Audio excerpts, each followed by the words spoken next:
60 বছরের বুড়া চাচা, এই চাচা এখনো 60 বছর ধরে হায়াত পাওয়ার পরও বিড়ি খান, সিগারেট খান।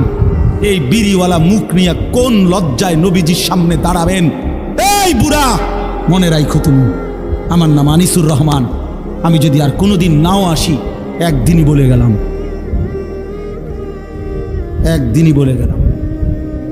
কেমনি দাঁড়াইবেন?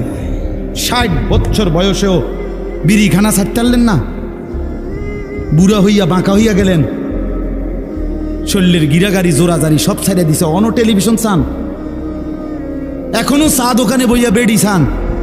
ছি ছি ছি ছি, আমনের মতো নির্লজ্জ বেহায়া আল্লাহর জমিন আর কেউ নাই মিয়া। বেহায়া বুড়া মিয়া, বেহায়া তুমি মিয়া, বেহায়া বেটা। 60 বছর বয়সও যে নারী দেখে, ছবি দেখে, এবার আর গুনার বয়স 40 বছর। এবার কোনো ছোটখাটো হারামি না, ছোটখাটো ডাকাত না, শক্ত ডাকাত। এবার আর গুনা ফাইকিয়া গেছে, একদম গুনা টাইট হয়ে গেছে একদম। কারণ এবার কি মনে করেন, 60 বছর বয়সে যে এখনো মিথ্যা বলে, গালি দেয়, তো উনি মিথ্যা কথা বলে